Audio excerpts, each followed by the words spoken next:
شیرنی داڑھی ہے. بسم اللہ الرحمن الرحیم. السلام علیکم.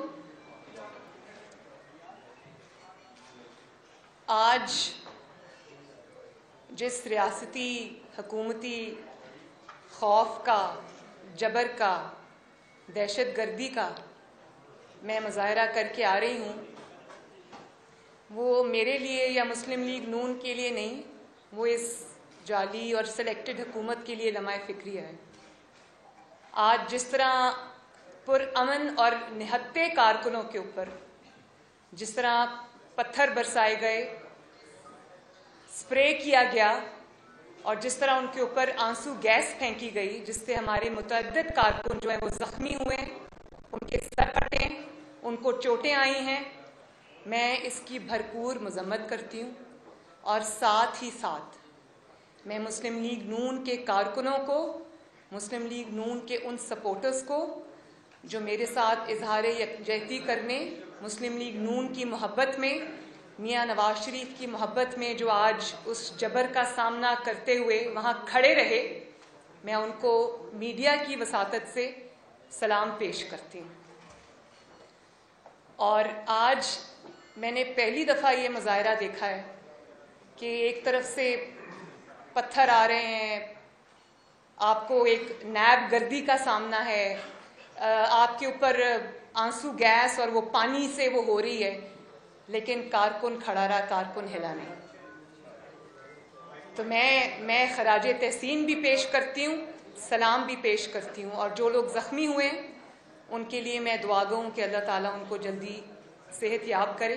اور رانا صاحب ابھی فرما رہے تھے کہ جن کارکنوں کو اریسٹ کیا ہے ان کو انشاءاللہ تعالیٰ ان کی جو لیگل معاونت ہے وہ بھی پارٹی کرے گی، کی خبرگیری بھی کرے گی. اس کے ساتھ ساتھ میں اپنے جو سیکیورٹی گارڈز ہیں ان کا بھی شکریہ ادا کرنا چاہتی ہوں. ان سنگ ہیروز ہوتے ہیں، ان کا شکریہ ادا کرنا یہاں بہت ضروری ہے. کہ جب میری گاڑی نیب کے نزدیک پہنچی تو مجھے نہیں پتا تھا کہ اس سائٹ پہ عوام کا ایک سمندر ہے. میں نہیں جانتی تھی کیونکہ مجھے گاڑی میں سے نظر نہیں آ رہا تھا. تو اچانک آنسو گیس اور وہ شیلنگ شروع ہو گئی اور اس سے میری گاڑی کے ارد گرد جو لوگ تھے وہ ذرا دور دور ہٹ گئے. میری گاڑی بالکل اکیلی کھڑی تھی، تنہا کھڑی تھی. اسی اثناء میں سامنے سے، نیب کے دفتر کے سامنے سے، بالکل سامنے سے جہاں پہ بیریکیڈز لگے ہوئے تھے اس کے پیچھے سے، سامنے سے نہیں اس کے پیچھے سے، بیریکیڈز کے پیچھے سے میری گاڑی کے اوپر پتھراؤ ہوا. اور اتنے بڑے بڑے پتھر میں نے خود دیکھے. میری گاڑی بلٹ پروف گاڑی تھی، اس کے باوجود اس کی جو ونڈ سکرین ہے وہ بالکل ٹوٹ گئی ہے. اس کے اندر بہت بڑا ایک سرے سے دوسرے سرے تک کریک آ گیا ہے.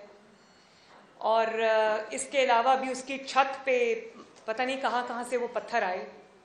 میرے سیکیورٹی گارڈز پھر بھی بالکل ان کے پاس کوئی شیلڈ نہیں تھی، کوئی پروٹیکشن نہیں تھی، وہ میری گاڑی کے آگے کھڑے رہے. تو میں ان کو بھی خراج تحسین پیش کرنا چاہتی ہوں، ان کا شکریہ ادا کرنا چاہتی ہوں. اور میرے پہ نیب نے اگر مجھے بلا ہی لیا تھا، اگر ایک مضحکہ خیز الزام تو لگایا نہیں، یہ میرے پاس ان کی پریس ریلیز پڑی ہے، ان کی جو کال اپ نوٹس ہے یہ پڑا ہے. یہ مجھے پرسوں موصول ہوا ہے، پرسوں.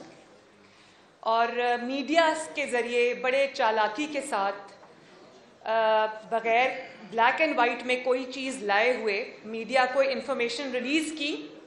اور یہ اشارتاً یہ کہنے کی کوشش کی گئی، جو رنگ اس کو میڈیا پہ دیا گیا نیب کی طرف سے ان آفیشلی، کہ شاید کوئی زمین ہے جو میں نے سستے داموں خریدی ہے اور اس میں کوئی شاید میں نے کسی کی زمین پہ قبضہ کیا ہے. تو یہ ہے نیب کا کال اپ نوٹس. اس کی آپ ذرا اسکرین شاٹ لے لیں. اس میں میرے پہ ایک الزام بھی نہیں لگایا.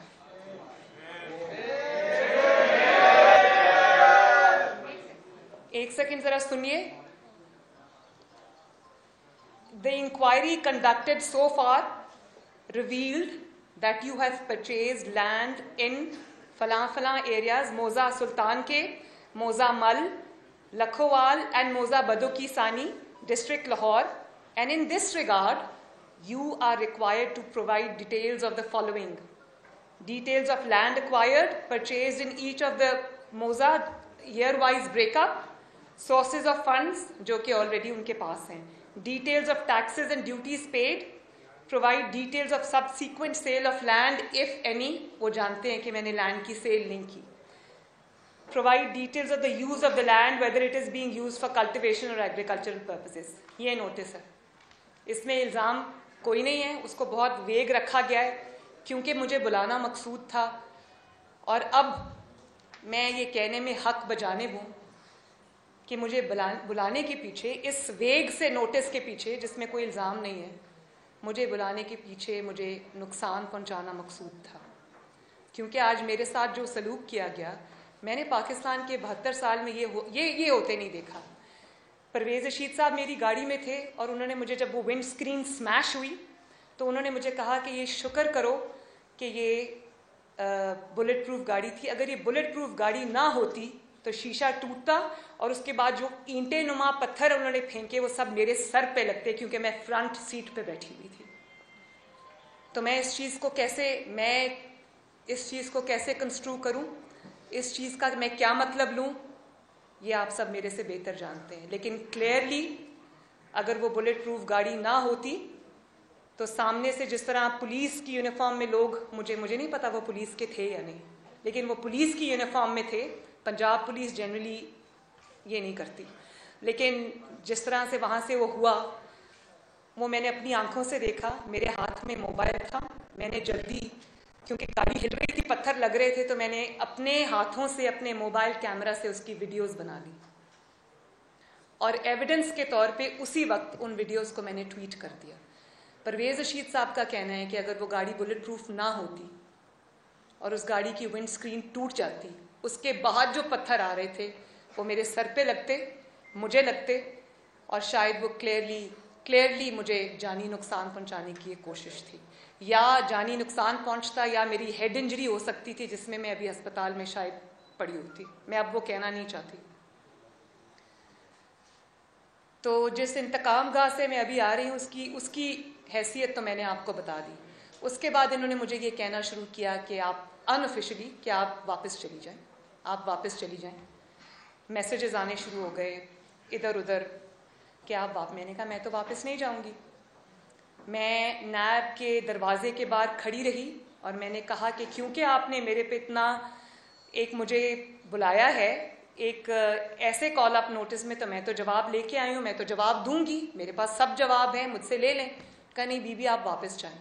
تو رانا ثناء اللہ صاحب نے پھر ان کو کہا کہ وہ واپس نہیں جائیں گی, آپ اگر لکھ کے دینا چاہتے ہیں, کیونکہ آپ پھر یہ کہیں گی ہم نے بلایا تھا وہ حاضر نہیں ہوئی, پیش نہیں ہوئی. میں تقریباً کوئی 1.5 گھنٹہ 1.25 گھنٹہ وہاں کھڑی رہی, انہوں نے دروازہ نہیں کھولا اور اندر چھپ کے بیٹھے رہے.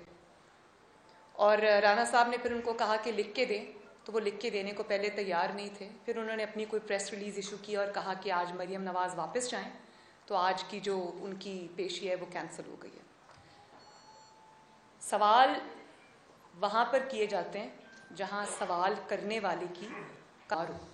نیب کے کردار مجھے تو بہت پہلے سے پتہ تھا, نواز شریف صاحب کو بہت پہلے سے پتہ تھا, رانا ثناء اللہ صاحب کو بہت پہلے سے پتہ تھا, شاہد خاقان عباسی صاحب کو بہت پہلے سے پتہ تھا, حمزہ شہباز کو بہت پہلے سے پتہ تھا, سعد رفیق صاحب کو بہت پہلے سے پتہ تھا, اور بھی ہمارے جو مسلم لیگ نون کے لیڈرز ہیں جن کو جو نیب گردی کا نشانہ بنے, وہ بھی سب جانتے تھے. لیکن نیب کے ان ہتھ کنڈوں پر مہر اب سپریم کورٹ کے معزز جج صاحبان نے اپنے ریمارکس اور اپنے فیصلوں کے ذریعے لگا دی, ہائی کورٹ کے ججز نے, معزز جج صاحبان نے اپنے فیصلوں اور ریمارکس کے ذریعے لگا دی, اور رہی صحیح کسر اس کی ہیومن رائٹس واچ نے پوری کر دی, جس میں یہ کلیئرلی کہا گیا کہ نیب کو پولیٹیکل انجینئرنگ کے لیے, پولیٹیکل وکٹمائزیشن کے لیے اور سیاسی جوڑ توڑ کے لیے, پولیٹیکل اپوننٹس کو سپریس کرنے کے لیے, ان کو بلیک میل کرنے کے لیے, ان کو دبانے کے لیے اور حکومت کو برقرار رکھنے کے لیے نیب کو جو ہے وہ استعمال کیا گیا. تو اس حیثیت کا, اس میں تو میرا خیال ہے کہ ایسی نیب کے سامنے پیش نہ ہونا شاید قانون کی زیادہ پاسداری ہوگی، کیونکہ نیب تو اب ان ریمارکس کے بعد، ان فیصلوں کے بعد اور اس دہشت گردی کے بعد، اس انتقام کی سیاست کے بعد، انتقامی حربوں کے بعد، کارروائیوں کے بعد، نیب تو اب ایک خود مطلوب ادارہ ہے۔ نیب کو تو اب خود جواب دینے کہ انہوں نے پاکستان کے ٹیکس پیئر کا پیسہ، پاکستان کے ایکسچیکر کا پیسہ، انہوں نے سیاسی انجینئرنگ میں کیوں اس کا بے دریغ استعمال کیا، کیوں نیب نے اس پیسے کے ذریعے مخالفین کی جوڑ توڑ کی، سیاسی جماعتوں کی ان کو نقصان پہنچانے کی کوشش کی اور حکومت کی مدد کی۔ ابھی میر شکیل الرحمان صاحب کا آپ کیس لے لیں، ایک وزیر موصوف فرما رہے تھے کہ میں عمران خان صاحب سے یہ درخواست کروں گا کہ میر شکیل الرحمان صاحب کو چھوڑ دیں۔ تو میر شکیل الرحمان صاحب کو، جن کو 140 دن ہو چکے حبس بے جا کے اندر، ان کو کیا عمران خان صاحب نے پکڑا ہے؟ ان کو تو نیب نے پکڑا ہے۔ اور کیا عمران خان کے کہنے سے وہ نیب اس کو چھوڑ دے گی؟ تو یہ حالت زار ہے نیب کی، جس میں مجھے اب کچھ کہنے کی ضرورت نہیں ہے۔ اور ان کا اصول یہ ہے کہ ناانصافی صرف ہونی نہیں چاہیے۔ نیب کا اصول یہ ہے کہ ناانصافی صرف ہونی نہیں چاہیے بلکہ ہوتے ہوئے نظر بھی آنی چاہیے۔ پولیٹیکل انجینئرنگ اور جوڑ توڑ جو ہے وہ صرف ہونا نہیں چاہیے، ہوتے ہوئے نظر بھی آنا چاہیے۔ اور اب ان کا یہ اصول ہے کہ دہشت گردی نیب کی طرف سے صرف ہونی نہیں چاہیے، آج پوری دنیا نے جیسے دیکھا کہ ہوتے ہوئے نظر بھی آنی چاہیے۔ تو بڑا گھناؤنا کردار ہے نیب کا، جتنی اس پہ بات کی جائے کم ہے۔ لیکن بات یہ ہے کہ یہ میرے پہ پہلا دوسرا مقدمہ نہیں ہے، یہ میرے پہ تیسرا مقدمہ ہے۔ اور اگر پہلا مقدمہ اتنا اچھا تھا تو پھر دوسرا بنانے کی ضرورت کیوں پڑی؟ اور اگر دوسرا مقدمہ اتنا وہ تھا مضبوط تھا تو تیسرا بنانے کی ضرورت کیوں پڑی؟ پہلا بھی ختم ہو گیا، دوسرا بھی ختم ہو گیا، تیسرا جو ہے اس کا بھی وہی انجام ہوگا جو پہلوں کا ہوا، یعنی کہ کچھ نہیں۔ ایک انکشاف آج میں یہاں کر دوں کہ جس ریفرنس کے اندر یا جس انویسٹیگیشن کے اندر انہوں نے مجھے پچھلے سال پکڑا تھا نیب نے، اور تقریباً 60 دن میں ان کی مہمان رہی تھی، پہلی پاکستان کی 72 سال کی ہسٹری میں پہلی خاتون سیاستدان جو نیب کی مہمان رہی ہے۔ اور اس وقت ان کو سمجھ بھی نہیں آ رہی تھی کہ مجھے کہاں رکھیں، کیونکہ ان کے پاس خواتین کو رکھنے کا کوئی جگہ نہیں تھی۔ لیکن وہ جس مقدمے میں مجھے پکڑا گیا، کیا آپ جانتے ہیں، کیا پاکستان کے عوام جانتے ہیں کہ وہ ریفرنس 1-1.5 سال کے باوجود آج تک نہیں بن سکا؟ انویسٹیگیشن کے نام پہ مجھے 60 دن رکھا، اور سوائے انویسٹیگیشن کے وہاں سب سوالات مجھ سے پوچھے گئے، مجھ سے پوچھتے رہے۔ وہ بہت انٹرسٹڈ تھے میری زندگی میں، تو مجھ سے پوچھتے رہے کہ مسلم لیگ نون تو بہت بڑی سیاسی جماعت ہے، وہاں آپ کی کتنی سے ہے، مسلم لیگ نون میں مشاورت کا کیا عمل ہے، آپ کون سی کتابیں پڑھی ہیں، آپ کا فیوریٹ آتھر کون سا ہے۔ پولو کوئلو کے اوپر میرے سے ڈسکشنز ہوتی رہیں، ملکی سیاسی منظر نامے پر میرے سے ڈسکشنز ہوتی رہیں۔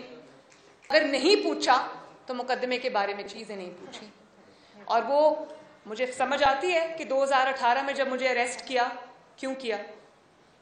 الیکشن آ رہے تھے، نواز شریف کو اریسٹ کرنا اور مریم نواز کو اریسٹ کرنا تو ضروری تھا، اس کے بغیر تو الیکشن نہیں جیتا جا سکتا تھا۔ وہ دھاندلی کا ایک بہت بڑا حصہ تھا، سمجھ آ گئی مجھے تو کوئی اس میں شک ہی نہیں تھا کہ مجھے کیوں پکڑا اس وقت۔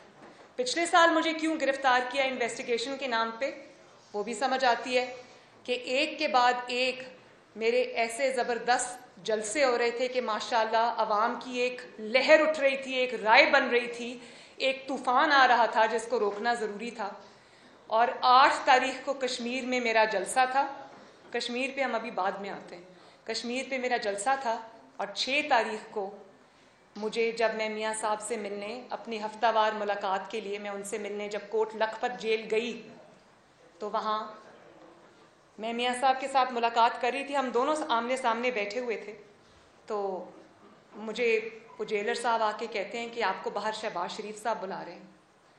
تو میں جب جیل کے گیٹ سے باہر نکلی تو شہباز شریف صاحب کھڑے تھے، ساتھ نیب کھڑا تھا، پولیس کھڑی تھی. تو انہوں نے مجھے یہ کہا کہ یہ آپ کو گرفتار کرنے آئے ہیں. تو میں نے پوچھا کیوں؟ بس میڈم یہ اس طرح سے مجھے انہوں نے میں نے کہا اچھا میں آتی ہوں، میں اندر میاں صاحب سے ملاقات میں ہوں. میں میاں صاحب کو خدا حافظ کہہ کے ایک دفعہ ان کو گلے مل کے میں آپ کے پاس واپس آتی ہوں. انہوں نے مجھے اندر جانے دیا. ابھی میں اندر میاں صاحب کے پاس پہنچی اور میں نے میاں صاحب کو بتایا کہ مجھے باہر اریسٹ کرنے آئے. میاں صاحب نے کہا کیوں؟ میں نے کہا میں نہیں جانتی. تو اتنے میں نیب جیل کے اندر گھس آئی، جس کمرے میں اور میاں صاحب موجود تھے. وہاں آ کر مجھے میاں صاحب کے سامنے انہوں نے گرفتار کیا اور میرے بچے بیٹھے تھے، میری بیٹی بیٹھی ہوئی تھی، وہ چھوٹی ہے عمر کی، وہ رونے لگی. میاں صاحب کی آنکھوں میں آنسو آ گئے. ان کے سامنے ایک بہت سوچے سمجھے منصوبے کے تحت مجھے گرفتار کیا اور میں ان کو کہتی رہی کہ آپ فکر نہ کریں، کچھ نہیں ہوتا. مجھے نیب لے گئے. لیکن اب آج گرفتار کرنے کا یا آج مجھے نیب میں بلانے کا 1 سال بعد اچانک ان کو کیا خیال آیا؟ آج تو کوئی جلسے ریلیز نہیں ہو رہی، آج تو کوئی سر پہ الیکشن نہیں ہے. تو اس پہ میں سوچ رہی تھی کہ آج اچانک کون سی کوئی ایسی چیز سچویشن آ گئی ہے کہ ان کو یہ کرنا پڑا، مجھے بلانا پڑا پھر سے. تو میرا خیال ہے کہ میرا ذاتی خیال ہے کہ یہ خوف جو آج کل ان کے انٹرنل سرویز ہو رہے ہیں، جن کی خبر یہ میڈیا کو تو ریلیز نہیں کرتے لیکن سرویز کی خبر ہم تک بھی پہنچتی ہے، تو ان سرویز میں مسلم لیگ نون اور نواز شریف کا گراف جو ہے وہ پہلے سے کہیں زیادہ بڑھ گیا ہے. اور پنجاب کے اندر اسپیشلی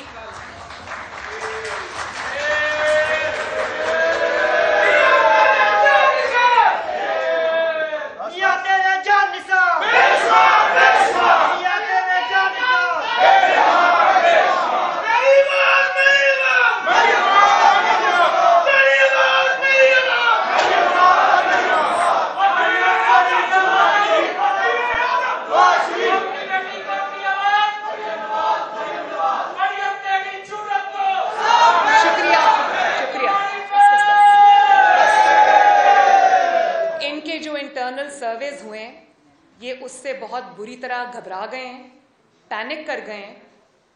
اور اس کے بعد ان کو نواز شریف کا ہر حربہ استعمال کر کے دیکھ لیا، لیکن مسلم لیگ نون کا گراف جو ہے وہ پنجاب سے ان کو ان کے سرویز کے مطابق مسلم لیگ نون سویپ کر رہی ہے. تو یہ وہ خوف ہے.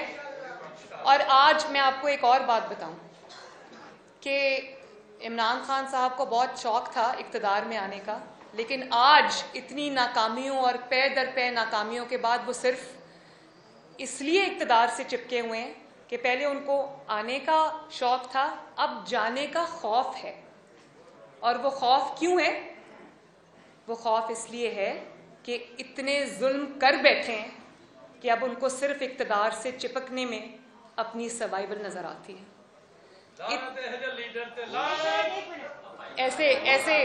ایسے الفاظ ہم نہیں استعمال کرتے. اتنے ظلم وہ کر چکے ہیں کہ اب ان کو اپنے انجام سے خوف آتا ہے. تو اس لیے یہ جو اب ایک آپ دیکھ رہے ہیں کہ اس کو بلا رہے ہیں اس کو بلا رہے ہیں، تو یہ اسی سلسلے کی ایک کڑی ہے. پاناما بھی ختم ہو گیا، اقامہ بھی ختم ہو گیا، باقی چیزیں بھی ختم ہو گئیں. تو مسلم لیگ نون نے تو بہت سہ لیا، بہت برداشت کر لیا. آپ کو تو اپنی فکر کرنی چاہیے. آپ کا کیا ہوگا جب آپ کو جو 6 مہینے کی مہلت ملی ہے جب وہ ختم ہو جائے گی؟ تو آپ تو خود اپنی زبان سے اس بات کا اقرار کر چکے ہیں کہ آپ کو 6 مہینے کی مہلت ملی ہے، وارننگ ملی ہے. اور جو حکومت اب مہلتوں پہ چل رہی ہو وہ اب خوف نہیں کھائے گی تو کیا ہوگا؟ آپ کو تو کلیئرلی یہ کہا گیا ہے، آپ کی زبان سے ہم نے سنا، آپ نے یہ کہا کہ 6 مہینے ملے ہمیں اور 6 مہینے کے بعد وہ معاملات کہیں اور چلے جائیں گے. کہاں چلے جائیں گے یہ میں نہیں جانتی، لیکن ان کو پتہ ہے کہ کیا ہوگا. تو یہ خوف کی جو اچانک یہ پینک کی ایک لہر اٹھی ہے اس کی یہ وجہ ہے. اور آپ نے فرمایا کہ اب میں نے کشتیاں جلا دیں، تو کشتیاں جلانے کا اور کوئی مطلب نہیں ہے. کشتیاں جلانے کا مقصد یہ ہے کہ میں نے اتنے ظلم کر لیے ہیں, اتنی زیادتیاں کر لی ہیں کہ اب میرے پاس کوئی دوسرا راستہ نہیں بچا. اور ایک بات میں آپ کو بتا دوں, جیل سے ڈرانے کی, ایک سیکنڈ دیکھیں, ڈسٹرپشن ہوتی ہے, میرا فلو ٹوٹ جاتا ہے. ان کو پیچھے کر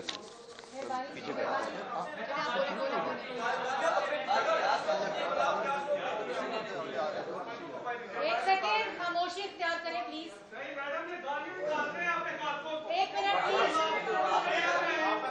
ایک سیکنڈ پلیز. دیکھیں بڑی مہربانی, نہیں بچوں پلیز پلیز ڈوگر صاحب دیکھیں, ڈسٹرپشن ہوتی ہے, میرا فلو ٹوٹ جاتا ہے, یہ اچھی بات نہیں ہے. ڈوگر صاحب کیا مشکل ہے, جب پیچھے کر دو.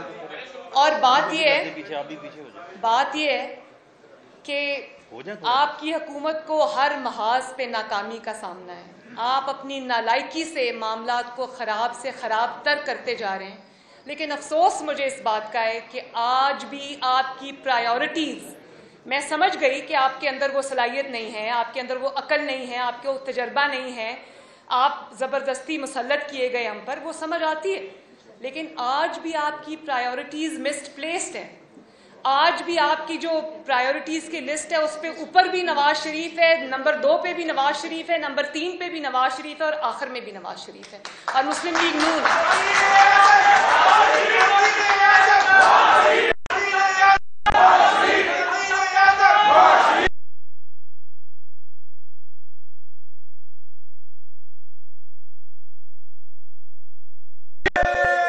دیکھیں آپ کی ساری کیبنٹ میٹنگز, آپ کی خفیہ میٹنگز, آپ کی کیبنٹ میٹنگز, آپ کی حکومتی میٹنگز ساری نواز شریف سے شروع ہو کر نواز شریف پر ختم ہو جاتی ہیں. نواز شریف کی واک کرتے ہوئے تصویر آ جائے آپ تب ہل جاتے ہیں. نواز شریف کی کافی پیتے ہوئے تصویر آ جائے آپ کو تب تکلیف شروع ہو جاتی ہے. نواز شریف جہاز پہ سیڑھیاں چڑھ کے جائے آپ کو تب تکلیف شروع ہو جاتی ہے. اور یہ جو نواز شریف کی صحت کے بارے میں آپ نے پروپیگنڈا کیا, آپ کو شرم آنی چاہیے. آپ کی کسٹڈی میں نواز شریف بیمار ہوا, آپ کی کسٹڈی میں نواز شریف موت کے دہانے تک پہنچا, آپ کی کسٹڈی میں وہ میری موجودگی میں سروسز ہاسپٹل میں آپ کے سرکاری ڈاکٹرز کے نیچے وہ زندگی اور موت کی جنگ لڑ رہا تھا. آپ کی کسٹڈی میں, آپ کے فیصلے سے وہ باہر گیا, اور اس کے بعد جب وہ باہر چلا گیا تو آپ نے کیا کہنا شروع کر دیا. آپ کے وزیروں نے پریس کانفرنسز کی, آپ کے اپنے سٹیٹمنٹس ہیں کہ نواز شریف کو صحت کو خطرہ ہے تو انسانی ہمدردی کے لیے میں نے جانے دیا. سوری, آپ نے انسانی ہمدردی کے لیے نہیں ان کو جانے دیا. آپ کو نواز شریف پر رحم نہیں آیا, آپ کو اپنے اوپر رحم آیا. آپ کو جب یہ خبر ملی کہ نواز شریف بیمار ہے اور موت کے دہانے تک پہنچ گیا تو آپ نے اپنے آپ کو بچانے کے لیے کہ آپ کی کسٹڈی میں اس کے ساتھ یہ ہوا تو آپ کو پھر آپ کے ہاتھ پاؤں پھول گئے, اور آپ نے اس رحم آپ کو اپنے اوپر آیا, نواز شریف کے اوپر رحم نہیں آیا آپ کو. آپ نے اس کو جلدی ملک سے باہر بھیجا علاج کے لیے تاکہ وہ آپ کے اوپر ذمہ داری نہ آ جائے, اور آپ عوام کا جو ہاتھ ہے وہ آپ کے گریبان پہ ہوگا, کل آپ سڑکوں پہ چل نہیں سکیں گے. تو میں یہ جانتی ہوں کہ رحم آپ کو نواز شریف پر نہیں آیا, رحم آپ کو اپنے آپ پر آیا تھا کہ آپ کے ہاتھوں یہ ہوگا. تو جب یہ ہوا تو اس کے بعد آپ نے یہ کہنا شروع کر دیا, آپ نے ان کی صحت پہ سیاست کھیلنی شروع کر دی. شرم آنی چاہیے آپ کو, شرم آنی چاہیے آپ کو. اور آج بھی جب آپ سے آپ کی کارکردگی کے بارے میں سوال کیے جاتے ہیں, آپ کے پاس مسلم لیگ نون اور نواز شریف کے علاوہ کوئی جواب ہی نہیں ہے. تو کرپشن کا آپ راہ گلابتے رہتے ہیں. تو کرپشن کا فیصلہ تو پھر زمینی حقائق پہ ہونا چاہیے. بتائیں مجھے ذرا, نواز شریف کے دور میں آٹا, دال, چینی, چاول, بجلی, گیس کیا قیمتیں تھیں, آج کیا قیمتیں ہیں؟ آپ خود ہی فرماتے تھے نا کہ جب حکمران کرپٹ ہوتا ہے تو ان چیزوں کی قیمتیں بڑھ جاتی ہیں, آئل کی, پیٹرول کی, ڈیزل کی قیمتیں بڑھ جاتی ہیں. تو پھر اس لحاظ سے چور کون ہوا؟ نواز شریف 5.8 پہ جی ڈی پی چھوڑ کے گیا تھا, آج پاکستان کی تاریخ میں شاید پہلی دفعہ منفی میں جی ڈی پی چلی گئی, مائنس میں چلی گئی جی ڈی پی. تو شرم کی بات تو یہ ہے نا, اسی سے پتہ چل جاتا ہے کہ یہاں کرپٹ کون ہے اور کیا پروپیگنڈا کیا کیا جا رہا ہے. اور صرف یہ کہ آپ پھر